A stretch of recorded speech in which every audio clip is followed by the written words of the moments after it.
But he found evidence of deliberate burial in a very complicated, difficult cave system, which you can hardly access. The archaeological establishment descended on him like a ton of bricks and tried to find all kinds of reasons why it couldn't possibly be. Did you know about the mysterious Osiris shaft hidden away on the Giza Plateau? This intriguing archaeological site, tucked away from the more famous Great Pyramids and the Sphinx, has a story that's slowly been coming to light over the years. While the big monuments grabbed all the early attention, the Osiris shaft waited quietly for its turn in the spotlight. Would it be fair to say that there's an element of a rediscovery of a lost technology from the past? I think it would be fair to say that, yes. It wasn't just another hole in the ground. This shaft held secrets of ancient Egyptian civilization and their religious practices that were only beginning to be uncovered. It's fascinating to think that this place was just sitting there, known since the late 19th century but not getting much love from explorers. They were all dazzled by the pyramids and Sphinx. I don't know how they did it. All I know is they did it. I don't think anybody knows how they did it, how they lifted those stones, how they brought them up to that level. I think we're looking, again, at a lost technology. But as it turns out, the Osiris shaft had its own tale to tell, one that required a bit of patience to fully appreciate. Enter the 1990s and things started to change. That's when Zahi Hawass, a name many of you might recognize, took the reins and decided it was time to give the Osiris shaft the attention it deserved. Under his guidance, a thorough exploration began, peeling back the layers of its complex architecture. What they found was a marvel, a glimpse into the depth of Egyptian religious thought and engineering prowess. But getting to the heart of the Osiris shaft wasn't a walk in the park. The team faced the massive challenge of pumping out water that had filled its lower levels, especially the third level that was partially underwater. But what happened a few years ago, that the water began to rise in front of the Sphinx temple outside. Then I was really afraid that this water can damage the Sphinx. Imagine the effort it took to bring in modern pumping equipment and clear out all that water just to access the deepest secrets of the shaft.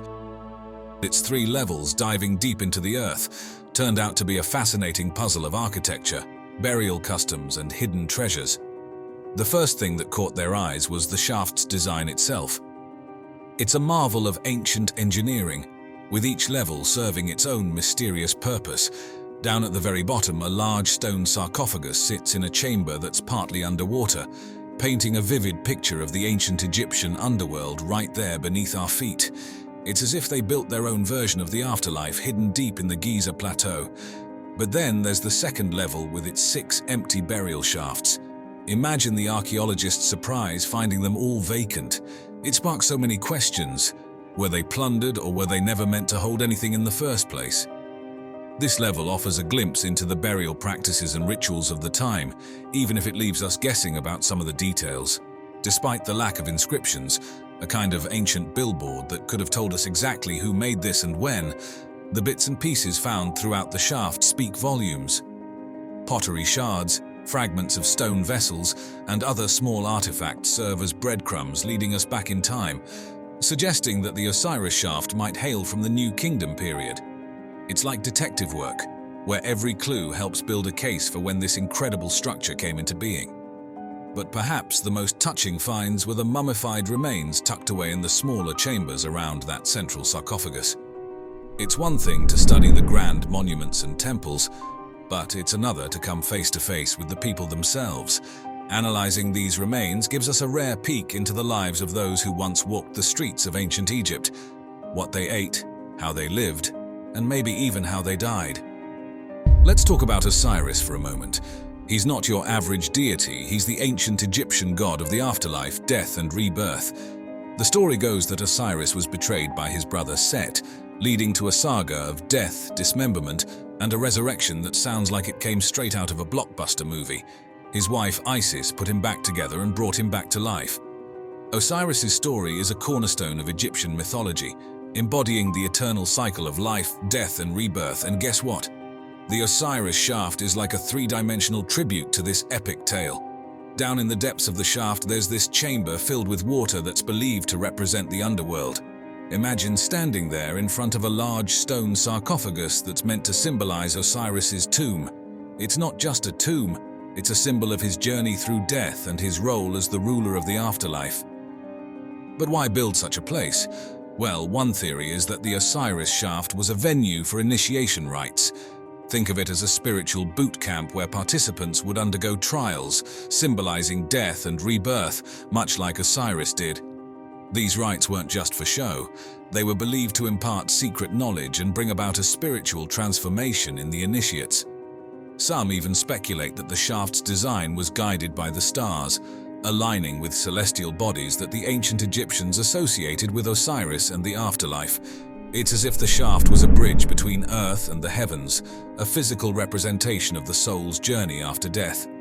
What's truly fascinating is how the physical structure of the Osiris shaft and the artifacts found within echo the ancient texts like the Pyramid texts and the Book of the Dead.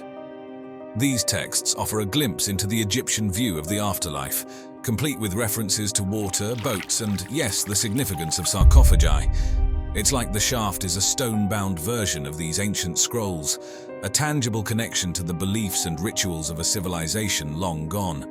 Buried deep within the limestone bedrock, the Osiris shaft, it's a three-level maze that masterfully blends practicality with a touch of the mystical. Let's dive into what makes the architecture and structure of the Osiris shaft so fascinating. First off, the way this shaft was designed and built is nothing short of amazing. It shows just how advanced the ancient Egyptians were in their planning and building techniques. The precision with which they carved out these chambers from the bedrock really makes you wonder about their deep understanding of the earth beneath them. At the entrance, you're greeted by a rectangular opening that starts your descent into the depths. This isn't just a hole in the ground, it's a carefully carved vertical shaft dropping down about 10 meters. Imagine the effort it took to remove all that limestone, using tools made from harder stones and metals, and even ropes and wooden scaffolding. It's a testament to their engineering skills. The first chamber you hit is pretty modest. No flashy decorations or treasures, but its simplicity might have been the point. It's like a waiting room or a space for getting ready for something more profound down below, maybe even for some kind of purification rites. But the real intrigue starts when you go deeper to the second level. Here, there's another shaft leading down another 20 meters, and this chamber is a bit more complex. These shafts could have been meant for actual burials, or perhaps as a representation of the journey to the afterlife. The third level is where things get even more dramatic. You go down another shaft, and this time you're 30 meters below the surface. Here lies a large stone sarcophagus, right in the center of the chamber. This isn't just a burial place, it's a symbolic representation of Osiris's tomb. The fact that this chamber is partially filled with water from the natural aquifer adds to the mystique, tying it to themes of rebirth and purification in Egyptian mythology. Graham Hancock is a name that often sparks lively discussions whenever ancient civilizations are mentioned. There are huge corporations that have very large investments in a particular path of technology. Sure. For somebody to come up with a whole new path of technology, it's very threatening to them. Known for his captivating books like Fingerprints of the Gods and Magicians of the Gods, Hancock is no stranger to controversy, especially with his theories that challenge the mainstream archaeological narrative. Today, let's dive into how Hancock's unconventional ideas might shed new light on the mysterious Osiris shaft. They fell there, something like that. All of them? Yeah, all Over of them. many and years? somehow buried themselves under the topsoil. At the core of Hancock's theories is the tantalizing notion of a lost advanced civilization. This isn't just any civilization, but one that supposedly predates all known history, equipped with knowledge in astronomy, architecture, and mathematics that far exceeds what we'd expect from our ancient ancestors. Hancock might say the Osiris shaft, with its intricate design and possible astronomical alignments, serves as a kind of time capsule from this sophisticated society. Could it be that this ancient marvel is much older than we think, or that it was built with wisdom handed down from this enigmatic civilization? Hancock's fascination doesn't stop at architecture. He's also keenly interested in how these ancient structures align with the stars. While he hasn't specifically pinpointed the Osiris shaft in his star maps, it's easy to imagine it fitting neatly into his grand scheme of things. Could the shaft's orientation hint at a connection to celestial events or constellations tied to Osiris and the themes of death and rebirth? Hancock's work suggests that many of Egypt's ancient monuments are part of a larger cosmic blueprint, and the Osiris shaft might just be another piece of that puzzle. One of the more dramatic elements of Hancock's theories involves global cataclysms, particularly those caused by comet impacts around 12,800 to 11,600 years ago, during what's known as the Younger Dryas. He proposes that these catastrophic events could have wiped out the advanced civilization he theorizes about. So, when we look at the water filling the lower levels of the Osiris shaft, Hancock might see it as more than just groundwater seepage. He could interpret it as a deliberate nod to the ancient deluges, a symbol of the world-altering floods that his hypothesized civilization endured. Do you think there have been multiple ancient cataclysms? So this, if it were true, and it is true, would put the Sphinx back to a much earlier period, which would tie in with Schwaller's work and John Anthony West's subsequent work, that there were indications that dynastic Egypt as we know it, going back to about 3000 BC, was really a legacy of what I call now an earlier cycle of civilization. Robert M. Schoch, a geologist with a PhD from Yale University, came up with a fascinating idea in the 1990s about the age of the Great Sphinx of Giza.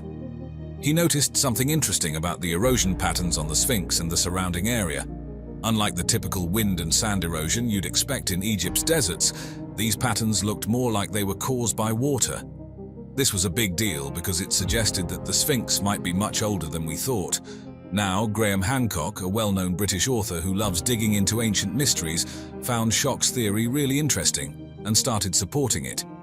Since the early 1990s, question marks have been raised over the age of the Great Sphinx of Giza in Egypt. Egyptologists think it's about 4,500 years old, although there's not a shred of inscription evidence to support this date. Independent researcher John Anthony West and Robert Schoch, professor of geology at Boston University, have made a case that the Sphinx must be much older than that. Hancock is known for questioning the usual stories we hear about historical and archaeological sites. Schoch's theory caught his eye because it suggested that the Sphinx was around during a time when Egypt had a lot of rain, which was way back around 8,000 to 10,000 BCE.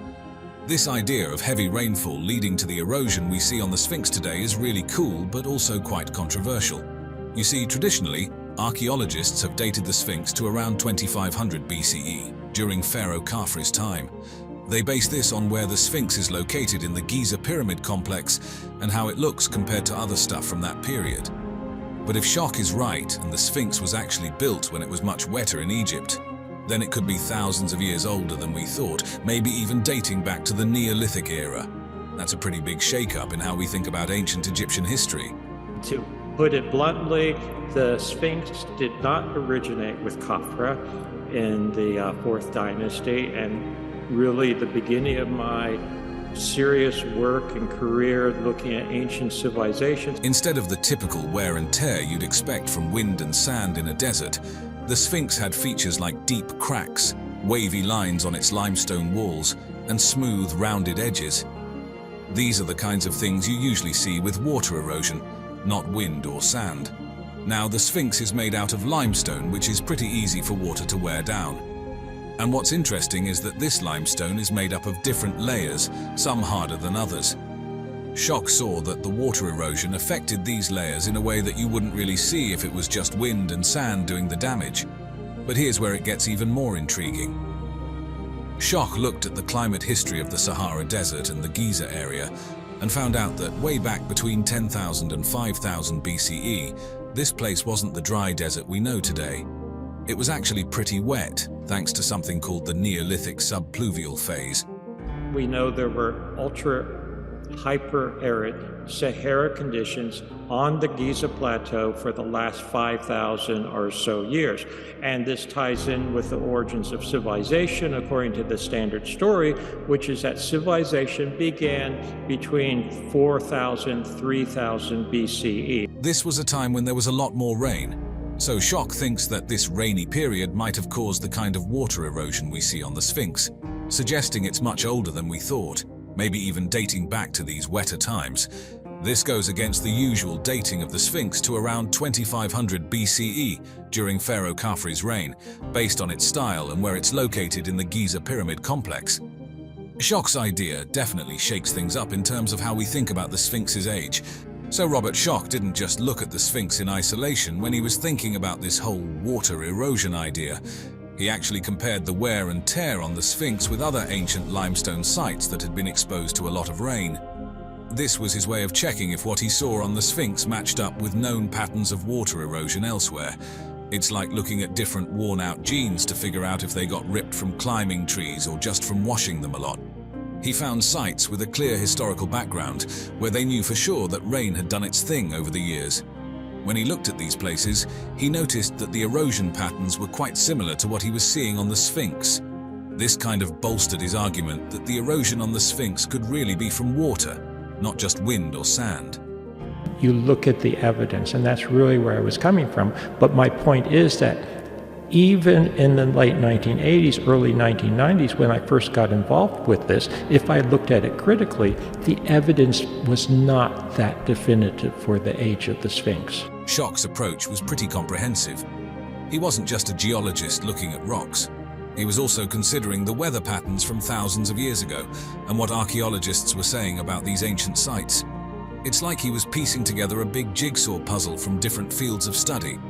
But of course, there are always different sides to a story. Some critics pointed out that the erosion could be due to other natural processes unique to the Giza area, like fluctuations in groundwater, or the way certain chemicals in the air might wear down the rock. And then there's the whole thing about what archaeologists have found around the Sphinx, like artifacts and writings that suggest it was built around 2500 BCE, during Pharaoh Khafre's time. This kind of goes against Schoch's idea that the Sphinx is way older because of the water erosion. So it's a bit of a puzzle with some pieces still missing.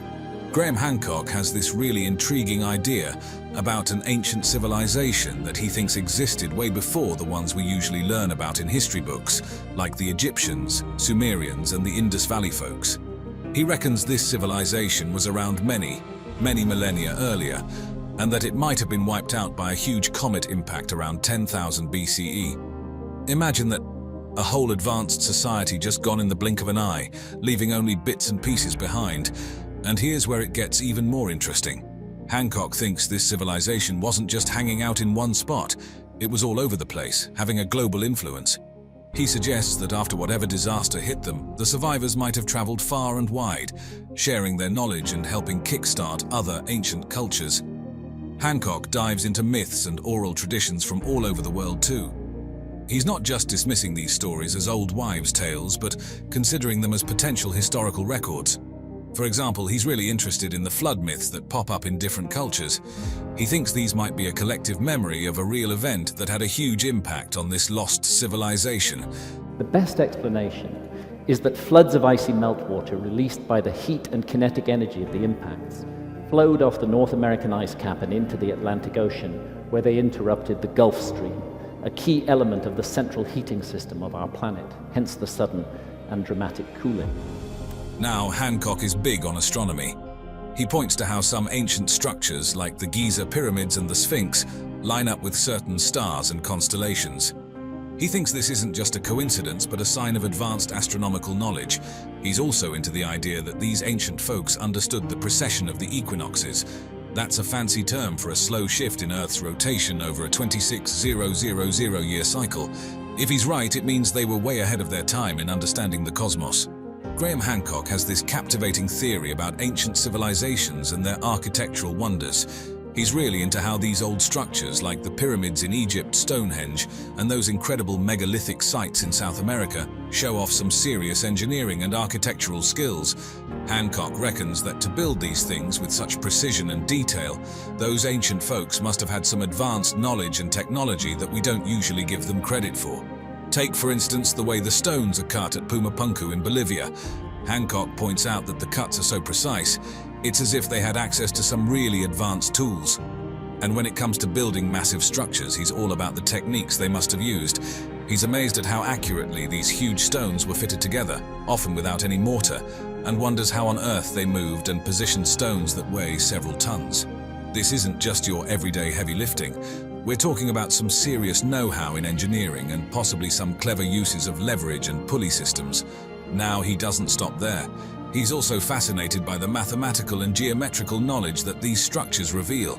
He talks about the use of the golden ratio, pi, and precise angular measurements, which shows a sophisticated understanding of math and geometry. Like, take the Great Pyramid of Khufu. Its alignment, the way its base is perfectly level, and the precise angles of its sides. Hancock sees this as evidence of a much more advanced understanding of geometry and engineering than we might think. Then there are the monumental buildings in Mesoamerica, such as the Pyramid of the Sun at Teotihuacan and the Mayan pyramids. Hancock highlights their architectural sophistication, urban planning, and the use of large stone blocks. All of this, to him, points to a level of technological proficiency and knowledge that goes way beyond what we've traditionally thought was possible for these ancient cultures. In a nutshell, Hancock is looking at these ancient structures and saying, hey, there's more to the story here. He's suggesting that these civilizations had a depth of knowledge and skill in construction, engineering, and mathematics that challenges our conventional understanding of ancient history. It wasn't something the Maya made up. The Olmecs used that same symbolism. So the Mayan calendar is actually an Olmec calendar. And if we then consider the possibility that the Olmecs may just be the latest, the earliest surviving manifestation of that calendar, it could go back. Then there's Teotihuacan in Mexico. Hancock looks at the layout of this ancient city and sees a kind of mirror image of our solar system's planetary orbits. To him, this suggests that the people who built Teotihuacan had a pretty detailed knowledge of astronomy and space. Stonehenge in England is another example. Hancock thinks it was used as an astronomical observatory because of how it aligns with the solstices. He sees this as further evidence that ancient people understood celestial movements really well. And let's not forget about the Pyramid of Kukulkan at Chichen Itza. During the equinoxes, this pyramid casts a shadow that looks like a serpent. Hancock sees this as a sophisticated way of tracking the sun's path, again showing an advanced understanding of astronomy. Hancock also dives into the idea of precession, which is this slow wobble in Earth's rotation that takes about 26,000 years to go full circle. He looks at how the Giza pyramids align with Orion's belt, and how the Sphinx lines up with the Leo constellation during what's known as the Age of Leo, around 10,500 BCE. He thinks these alignments aren't random but deliberate, showing that the people back then understood this complex astronomical phenomenon. So, in a nutshell, Hancock is really into the idea that ancient structures around the world weren't just built for the heck of it.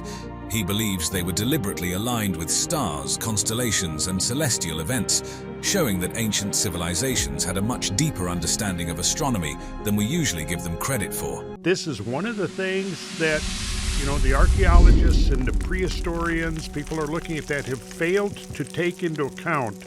Now, within there could be all kinds of stuff that's not even recognized as being artificial in the sense that humans had anything to do with it. Tucked away in the heart of the Great Pyramid of Giza lies the King's Chamber, a marvel of ancient Egyptian architecture that continues to fascinate historians and visitors alike. If you look at the famous King's Chamber, its walls and its ceiling of the King's Chamber are all made with gigantic granite blocks. Imagine walking through the Grand Gallery, a corridor stretching 47 meters long and rising 8.6 meters high, to reach this iconic chamber. This journey alone, through such an expansive space within the solid stone of the pyramid, showcases the incredible skill of ancient Egyptian builders. Now, Egyptologists will tell you that, they could move heavy blocks because they put them on wet sand and they push them along on wet sand. Well, maybe if you're just at ground level, that will do. But when you're 350 feet above the ground, as you are in the King's Chamber, that won't do at all. The King's Chamber itself is a testament to the Egyptians' advanced understanding of materials and construction techniques. Carved from red granite brought all the way from Aswan, over 800 kilometers away, the chamber's very walls speak of a civilization capable of monumental feats of logistics and engineering. The room's dimensions, about 10.47 meters by 5.234 meters and 5.974 meters high, are thought to be imbued with symbolic meaning, perhaps aligning with celestial or pharaonic principles. If we're only looking for a mirror reflection of ourselves, we could overlook it completely. I think we're getting very close to rediscovering some of the things that our ancient ancestors were up to. At the chamber's center lies a red granite sarcophagus, believed to be the intended resting place of Pharaoh Khufu, though intriguingly, no human remains have ever been discovered within it. The sarcophagus bears marks of damage and wear, silent witnesses to the millennia that have passed since its creation. Its very presence in the chamber, given its size, suggests it was placed there during the construction of the room, hinting at the meticulous planning that went into the pyramid's design. Above the chamber, an ingenious system of 5 relieving chambers helps distribute the weight of the pyramid, protecting the space below. This feature highlights the ancient builders' sophisticated understanding of structural integrity. Additionally, the chamber is equipped with 2 narrow shafts extending to the pyramid's exterior. Initially thought to be for ventilation, these shafts are now believed to possibly serve a more symbolic purpose, possibly aligning with stars or celestial phenomena significant to Khufu's journey in the afterlife. Step into the heart of the Great Pyramid of Giza, and you'll find yourself in the Grand Gallery, an awe-inspiring testament to the ancient Egyptians' architectural genius. I don't know how they did it. All I know is they did it. I don't think anybody knows how they did it, how they lifted those stones, how they brought them up to that level. I think we're looking, again, at a lost technology. This corridor is not just a path to the king's chamber. It's a showcase of ancient ingenuity and a symbol of the civilization's advanced engineering capabilities. Imagine walking through this grand space, with walls that narrow as you look upwards, thanks to the sophisticated corbelling technique used in its construction. This method, where each layer of stone slightly overhangs the one below, creates a dramatic narrowing effect towards the ceiling. It's a clear sign of the Egyptians' mastery in using architecture not only for structural stability, but also to inspire awe. The materials themselves, limestone blocks for the walls and heavier stones for the ceiling, were chosen with care, ensuring the gallery could bear the immense weight of the pyramid above. The Grand Gallery served a crucial role as the gateway to the king's chamber, possibly designed to awe and inspire those who walked its length. But its purpose might have extended beyond mere access. Some scholars suggest it played a part in the pharaoh's funeral procession or other rituals connected to the afterlife journey. Features like the Great Step, a massive stone at the gallery's end, and various slots and holes along its walls hint at a space designed for more than simple passage, possibly aiding in the construction of the chamber. Moving on to another fascinating marvel of the pyramid, the Queen's Chamber. It holds mysteries that have puzzled scholars and enthusiasts for centuries. Despite its regal name, it's widely believed that this chamber was never intended as a final resting place for a queen. The lack of any burial artifacts and its distinctive features have sparked endless speculation about its true purpose. Positioned centrally within the pyramid, yet at a lower elevation compared to the majestic King's Chamber, the Queen's Chamber offers its own unique allure. Imagine venturing about 20 meters above the ground level through a corridor extending from the Grand Gallery to discover this intriguing space. Its dimensions create an unexpectedly spacious environment, with a pointed roof reaching up towards the pyramid's core, adding to the chamber's grandeur. One of the chamber's most striking features is a large niche in the eastern wall. Standing about 4.6 meters high, this vertical recess has baffled many. Was it intended for a statue serving a symbolic or ritualistic purpose, or does it hold a deeper meaning related to the pharaoh's journey in the afterlife? The construction technique of the chamber's roof, using corbelled layers of stone that create an inverted V-shape, mirrors the design seen in the king's chamber, suggesting a deliberate architectural choice to ensure stability and perhaps to bear symbolic weight. Theories about the chamber's purpose are as varied as they are fascinating. Some suggest it was used for rituals related to the pharaoh's rebirth or regeneration, with the niche possibly housing a statue or symbolic object.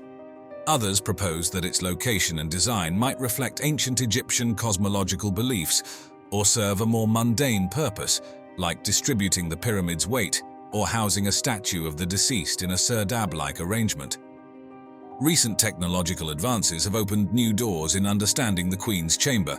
Non-invasive techniques like infrared thermography and muon radiography have been employed to peek behind the chamber's walls, searching for unknown cavities or clues to its construction and purpose.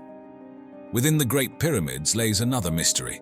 Its air shafts and the subterranean chamber, features as fascinating as they are puzzling. The air shafts, narrow corridors carved into the stone, stretch from the king's and queen's chambers to the pyramid's exterior. These aren't your average architectural elements. Their design, discovery, and speculated purposes are a treasure trove of intrigue and speculation. First off, these air shafts are tiny, just about 20 by 20 centimeters, too narrow for any human to pass through. They zigzag with precision towards the heavens, pointing to specific regions in the sky that held great significance in ancient Egyptian cosmology. Discovered in 1872 by the engineer Wayman Dixon, the shafts from the Queen's Chamber were a late find in the pyramid's history, adding layers to the mystery surrounding this ancient wonder. Originally thought to ventilate the chambers, this idea doesn't hold up for the Queen's Chamber shafts, which don't quite reach the exterior. Instead, the prevailing theories are far more mystical.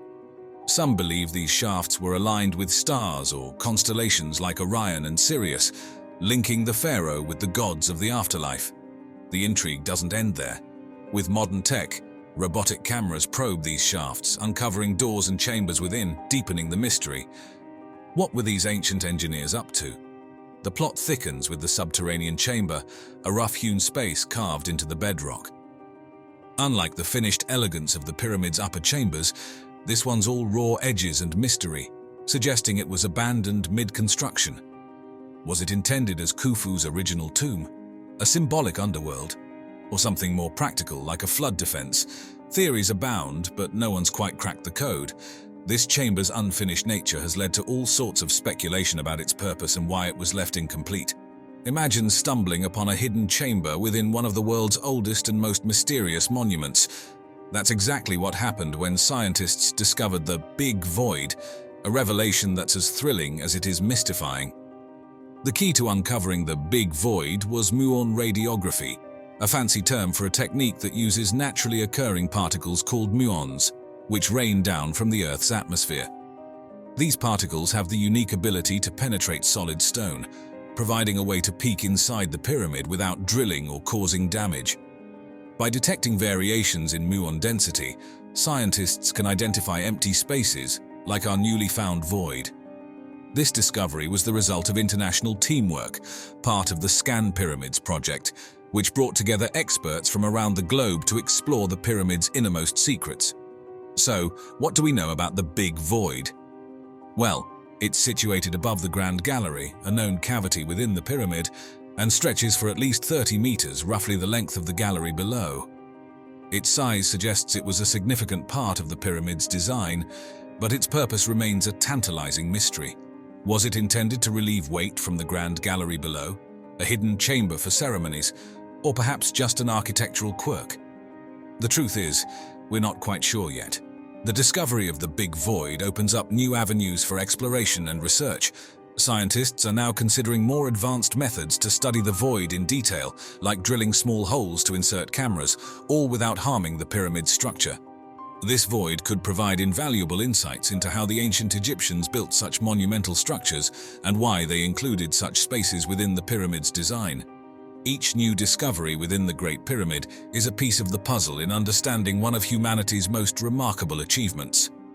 The Big Void isn't just an empty space, it's a reminder of the mysteries still waiting to be solved and the stories of the past yet to be told. By all accounts, we are looking, if we take what's still under the ground into account, we're looking at the largest megalithic site that's ever been created on Earth.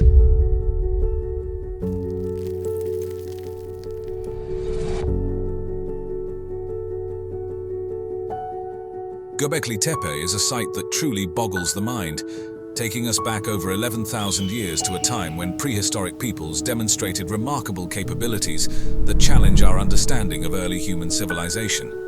The sudden appearance, 7,000 years before Stonehenge, of a megalithic site that dwarfs Stonehenge, to me that's a mystery, and it's really worth inquiring into. Imagine this. Massive stone pillars, each carved from limestone using nothing more than simple stone tools. It's a task that would require not just considerable skill, but a collective effort from a group of people who had yet to discover the wheel or metal tools. These pillars weren't just any stones, they were shaped into T-forms, a design that's unique to Göbekli Tepe, standing up to 5.5 meters tall and weighing up to 20 tons. One of the many ways that Göbekli Tepe, I think, is going to prove to be a game changer is it's going to require us to reconsider our whole dating sequence on megalithic sites around the world. The effort to transport and erect these massive stones without modern technology is nothing short of astonishing. Using levers, ropes and wooden sledges, the people of Göbekli Tepe managed to move these enormous stones over considerable distances, a testament to their ingenuity and teamwork. This wasn't a small feat, it required a high level of social organization and cooperation, suggesting that this community was far from the nomadic bands of hunter-gatherers we often imagine. But why did archaeologists tell us for so long hunter-gatherers couldn't do it, and we needed agricultural populations that could generate surpluses that could pay for the specialists that was the theory. Instead, they were capable of complex planning and communal effort, likely driven by shared beliefs and common goals. The technological innovation and architectural planning evident in Göbekli Tepe's construction are truly ahead of their time. The precision in the carving and erection of the pillars, along with the thoughtful layout of the site, show an advanced understanding of stone masonry and basic engineering principles. This sophistication challenges the simplistic view we often have of prehistoric societies, revealing a people capable of complex thought and remarkable feats of engineering. When you dive into the story of Göbekli Tepe, you're not just exploring ancient ruins, you're stepping into a world where prehistoric peoples pulled off engineering marvels that would be daunting even by today's standards. Picture this. A community back in the 10th millennium BCE, without access to metal tools, the wheel, or any form of animal labor, decides to build something extraordinary. They set their sights on massive limestone pillars, each one towering over 5 meters high and weighing around 10 tons. And they decide to quarry, shape, transport, and erect these giants using nothing but stone hammers, wooden tools, and sheer human will. It's a scenario that might make a modern engineer blink twice. These ancient builders leveraged ingenious methods, likely rolling these colossal stones over logs or dragging them on sleds made from tree trunks, all coordinated by what must have been an incredible communal effort. Just imagine the sight, hundreds of people coming together, each one playing a part in this monumental task. It wasn't just about physical strength, it required a high degree of planning, coordination, and social organization, suggesting that these early communities were far more complex than we often give them credit for. And let's talk about the layout of Göbekli Tepe. It wasn't a haphazard arrangement of stones. Göbekli Tepe is a bit more nuanced. You know, we have stone circles, we have some interesting astronomical alignments, the world's first perfectly north-south aligned building. These T-shaped pillars were carefully positioned to form circular enclosures, a testament to the builders' advanced planning and knowledge of stonemasonry. They understood the properties of limestone, knew how to quarry large blocks and shape them with precision. The placement of each pillar was intentional, reflecting a deep understanding of geometry and structural engineering. Göbekli Tepe is like a time capsule that's slowly revealing its secrets to us, and among its most captivating mysteries are the potential astronomical alignments hidden within its ancient stone circles. Imagine standing among these massive pillars over 10,000 years ago, looking up at the night sky. Some researchers think that the people who built Göbekli Tepe did more than just admire the stars. They aligned their monumental structures with them. The idea that these ancient builders could align their creations with constellations like Sirius or Orion, or mark the solstices and equinoxes, is mind-blowing. It suggests they were not just master builders, but also early astronomers, tracking the heavens with an accuracy that challenges our assumptions about prehistoric peoples. This possibility opens up all sorts of fascinating questions about how and why they did this. If the alignments at Göbekli Tepe were intentional, it could mean that these ancient builders had their own form of astronomical observation, maybe even a basic calendar system. Göbekli Tepe and the lack of evidence for permanent settlement presents a fascinating glimpse into the spiritual life of people over 11,000 years ago. This site, rather than serving as a home or village, appears to have been a significant ceremonial or pilgrimage destination. The absence of typical domestic remains, such as extensive cooking hearths or trash pits that would indicate long-term habitation, suggests that Göbekli Tepe was not a place where people lived year-round. Instead, it was likely visited by various groups for specific purposes, possibly related to religious or spiritual practices. This realization points to a level of social complexity and spiritual or religious depth that predates the advent of agriculture and settled life, challenging the conventional sequence of societal development. The stone pillars of Göbekli Tepe, carved with an impressive array of reliefs and symbols, are among the earliest known examples of narrative art, offering profound insights into the prehistoric mind. These carvings feature a diverse menagerie of animals: foxes, lions, bulls, snakes, wild boars, and birds, each meticulously rendered, suggesting a deep reverence or symbolic significance attached to these creatures. The presence of such carvings indicates not only advanced artistic skills and aesthetic sensibilities, but also suggests these animals held particular meanings for the people who created them.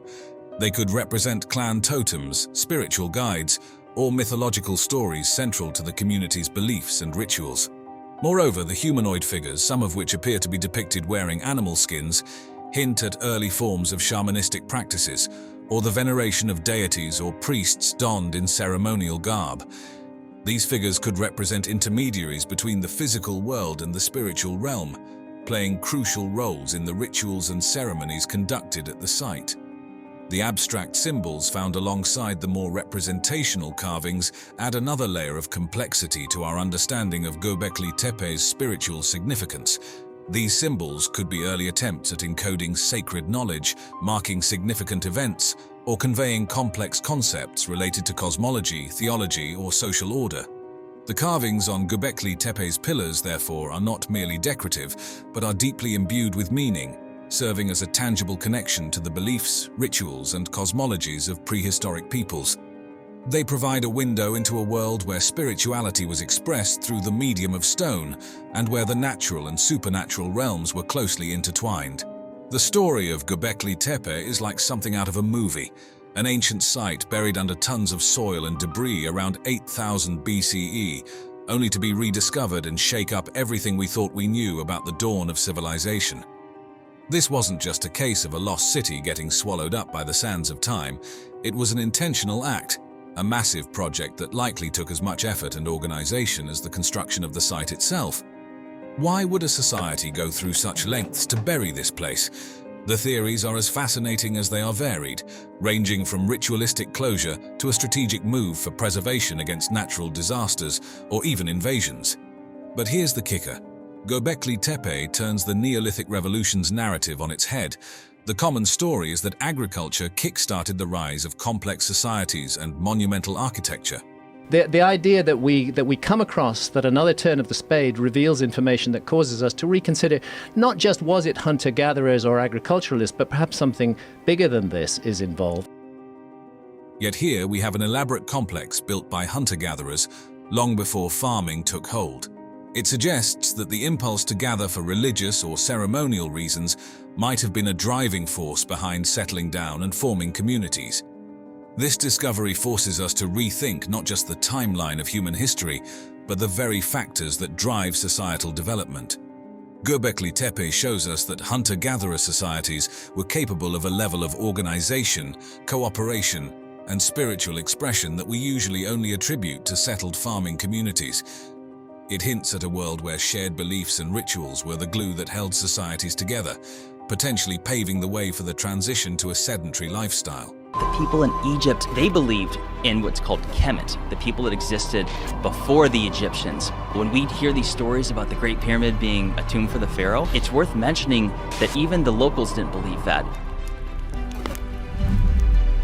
Once upon a time, as the last ice age retreated and the Earth began a dramatic transformation, the stage was set for a narrative that would challenge our understanding of human history. This was a time of global climatic shifts, marked by rising temperatures, melting ice, and rising sea levels. Human societies, which had thrived as hunter-gatherers during the chill of the Ice Age, began to spread across the planet. This period, known as the Mesolithic era, saw the dawn of permanent settlements and the beginnings of agriculture. But according to the intriguing and controversial Kemet theory, this era also witnessed the rise of something extraordinary in the Nile Valley.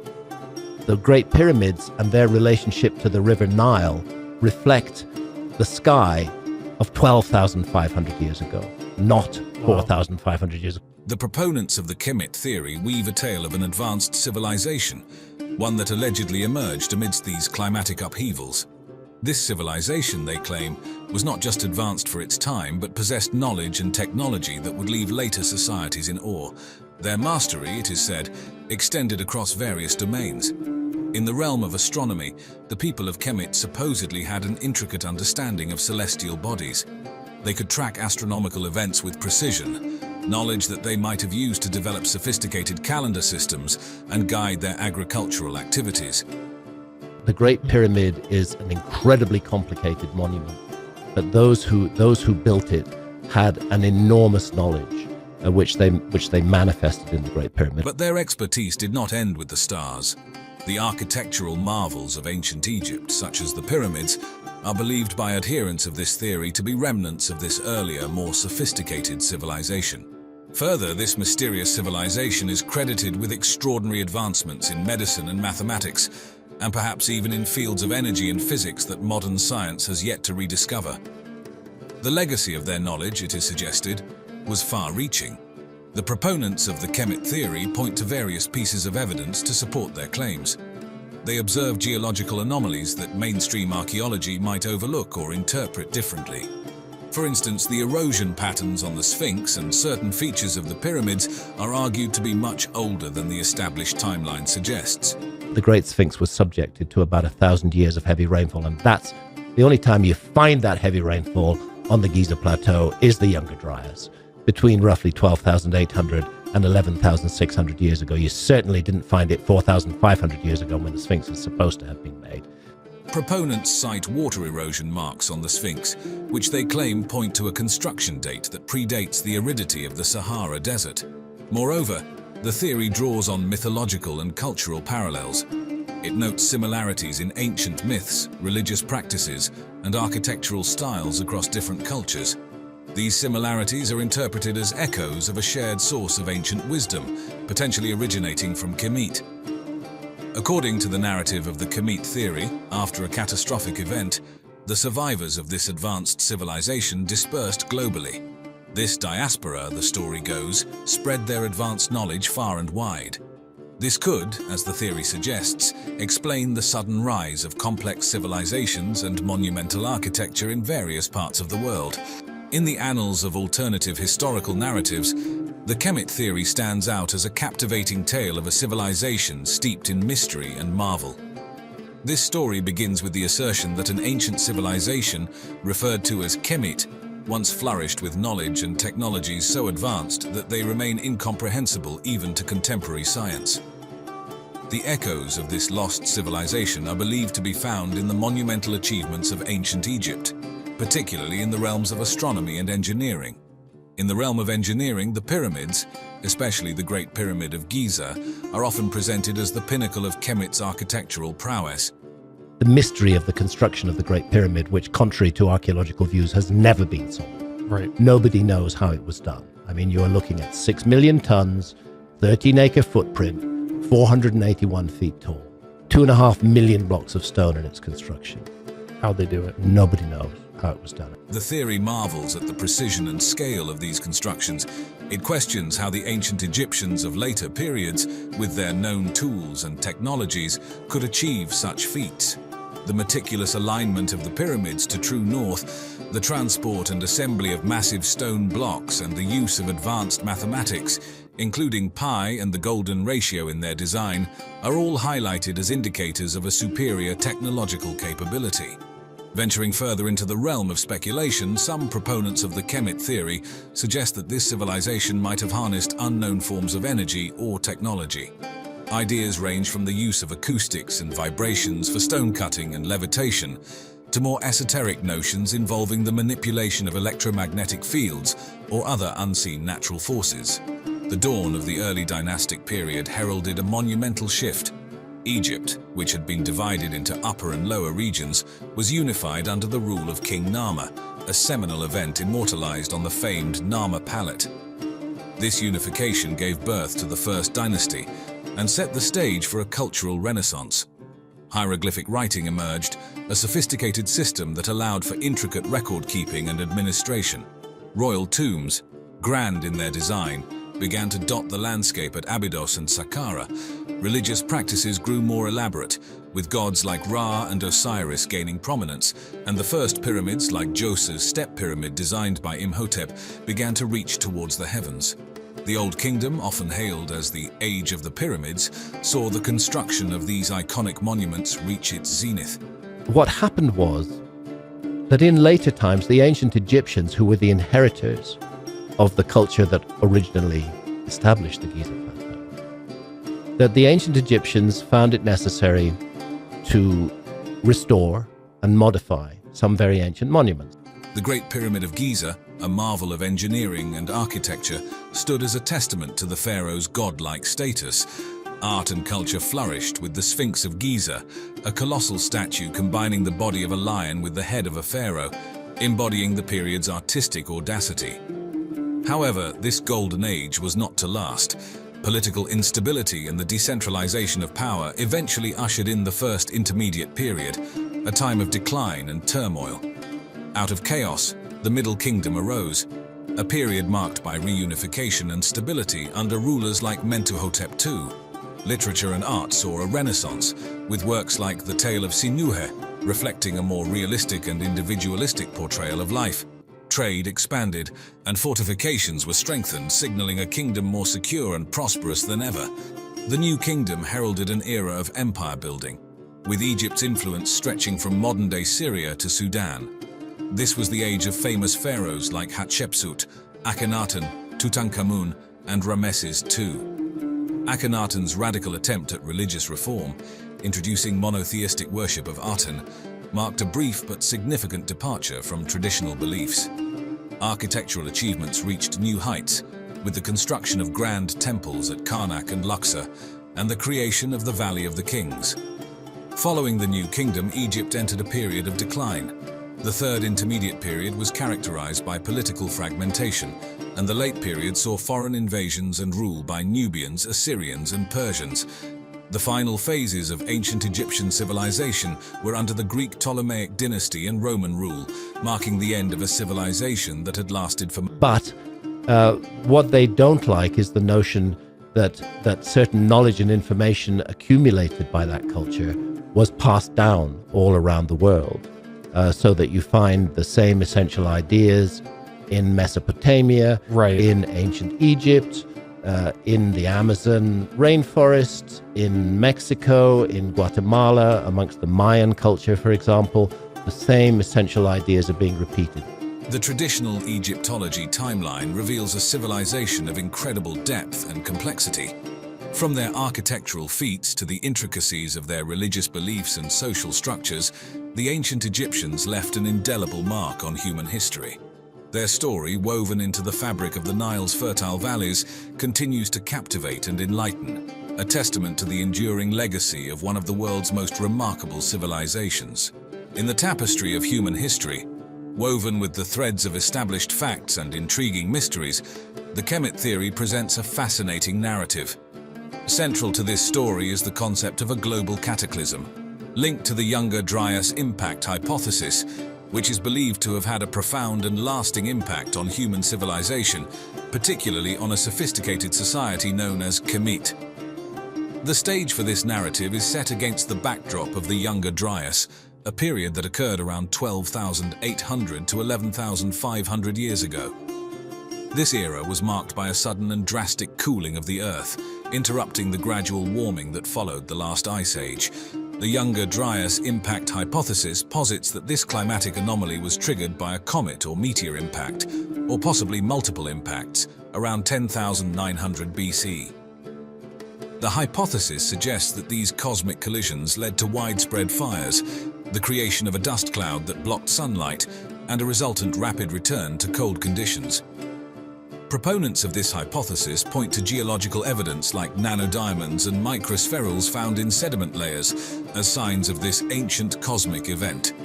From the perspective of the Kemet theory, this cataclysmic event is seen as the pivotal factor in the downfall of the advanced Kemet civilization. The theory suggests that the catastrophic events unleashed by the impact led to widespread destruction and loss of life, resulting in the rapid decline and eventual disappearance of Kemet. The envisioned aftermath includes massive fires, dramatic climate changes, and ecological disasters that would have been devastating enough to erase much of the civilization's technological and cultural achievements. This was the 12,800 years ago was the onset of the Younger Dryas, which is a catastrophic climate episode, which is where the Earth has been emerging quite slowly and almost pleasantly from the Ice Age, and then suddenly goes back into a dramatic deep freeze. In the wake of this disaster, the Kemet theory weaves a tale of survival and transmission. It suggests that the survivors, carrying with them the advanced knowledge of Kemet, dispersed across the globe. These survivors, according to the theory, had a significant influence on the development of other ancient civilizations. This is often cited as the reason for the striking similarities observed in architectural styles, mythological narratives, and astronomical knowledge across various ancient cultures. However, this captivating narrative is not without its challenges and debates. One of the contentious points raised by proponents is the erosion patterns observed on the Sphinx at Giza. They argue that these patterns suggest a much older date of construction, potentially aligning with the timeline of the Kemet civilization. This claim, however, is highly debated among Egyptologists and geologists, with many attributing the erosion to known climatic and environmental factors of a later period.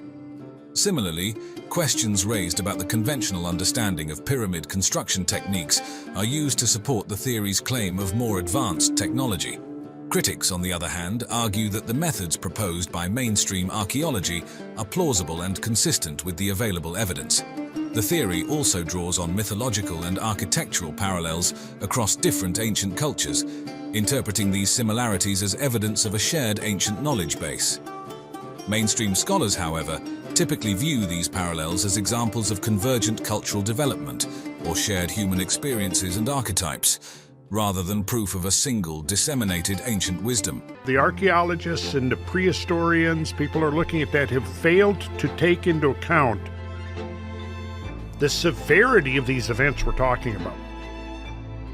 You don't realize the extent of the total remodeling of this planetary surface that took place. Because the question always is, where are the artifacts? Where's the pottery? Where is the evidence that this civilization existed? Randall Carlson's theory about advanced ancient civilizations is truly fascinating and a bit of a departure from what we usually hear in mainstream archaeology. He's suggesting that highly sophisticated societies might have existed tens of thousands of years ago, way before the traditional cradles of civilization like Mesopotamia, Egypt, the Indus Valley, and China came into the picture. Imagine civilizations thriving before or even during the last ice age, which wrapped up around 11,700 years ago. That idea alone pushes back the conventional timeline of human development by several thousand years. Now, when you look at the evidence Carlson brings to the table, it's primarily centered around those massive and mystifying megalithic structures scattered across the globe. Take the pyramids of Giza, for example. Their alignment with the stars of Orion's belt and the precision of their construction is just mind-blowing. Or Stonehenge, with its solstitial alignment standing there on the Salisbury Plain. Two of these shafts go all the way through the body of the pyramid and exit on the outside and actually point at particularly significant stars. These structures suggest that the people who built them had a far more advanced understanding of astronomy than we usually give them credit for. Carlson dives into the engineering and architectural skills of these ancient builders. He talks about how they constructed these massive stone structures, some involving stones weighing several tons. Just think about the logistics of transporting and precisely placing these enormous stones over great distances. It indicates a level of engineering know-how and physical physics that seems way ahead of their time. Now moving on. Randall Carlson's theory about ancient civilizations is absolutely something different, isn't it? He really makes you think about the roots of our history in a new way. Just consider the megalithic structures scattered all over the world. When you account for the rise of sea level and the isostatic subsidence of the sea floor, it's not at all implausible that you had a large island complex in the mid-Atlantic Ocean. Carlson sees these as evidence of advanced prehistoric civilizations. The Great Pyramid of Giza, for example, is made up of over 2 million stone blocks, each weighing tons, and they're all placed with incredible precision. It's not just about the sheer size, but the sophistication in their construction. And it's not just in one place. These megalithic structures are everywhere, from the stone circles in Europe to the pyramids in Egypt and Mesoamerica. Carlson points out that the similarities in construction techniques and astronomical alignments across different cultures hint at a possibly shared or globally distributed source of knowledge. It's like these ancient builders were all tapping into the same advanced understanding, which is pretty mind-blowing to think about. Now, where it gets even more intriguing, is how Carlson links the disappearance of this advanced knowledge to catastrophic events. He often refers to the Younger Dryas impact hypothesis, suggesting that a comet impact might have triggered drastic climatic changes at the end of the Ice Age. You may have periods of time where you have multiple impacts occurring over a short period of time associated with the destruction and disintegration of large comets. Imagine massive flooding, climate shifts, and entire civilizations collapsing. It's like something out of a movie, but Carlson suggests it could be what wiped out these advanced societies and their knowledge. But here's the thing. He thinks this lost knowledge didn't just vanish. According to Carlson, it lived on in myths, legends, and religious texts, which he sees not just as stories, but as historical records. Take the flood myths, for example, like Noah's Ark or the Epic of Gilgamesh. Carlson sees these as allegorical references to actual historical events, like massive post-glacial flooding. He believes that remnants of knowledge from these advanced civilizations were passed down through generations, albeit in a fragmented and symbolically encoded way. Moving back to megalithic structures, Randall Carlson's work on the astronomical alignments of megalithic structures is like peeling back layers of history to reveal the deep astronomical knowledge of ancient civilizations. Take the megalithic temples of Malta, Hagar Kim, and Menajdra, for instance. These structures aren't just old, they're among the oldest freestanding structures in the world, dating back to around 3,200 BC. What's really remarkable about them is how they demonstrate an intricate understanding of celestial movements, particularly the solar cycle. When you look at these temples, especially during the equinoxes, it's like watching a celestial dance choreographed by ancient architects. At Menajdra on the equinoxes, the sunlight filters through a specific aperture, illuminating an inner stone slab. It's this incredible precision that highlights how the builders weren't just stacking stones, they were aligning them with celestial events, marking the change of seasons with architectural precision. But it's not just about alignments. The architectural design itself is a marvel. Some reference to such an event can be traced in many of the legends and myths surrounding these stars that have come down to us from nations far removed from each other. The layout of the temples seems carefully planned to align with the sun's position at significant times of the year. For example, the main axis of Hagar Kim is almost perfectly oriented to where the sun rises during the solstices. It shows a level of planning and understanding of the sun's movements. And then there's the construction itself. We're talking about huge megaliths, each weighing several tons, placed with such accuracy that they align with celestial events. It wasn't just a matter of brute force, it required sophisticated knowledge of astronomy and construction techniques. Plus, they used local limestone, which is abundant in Malta.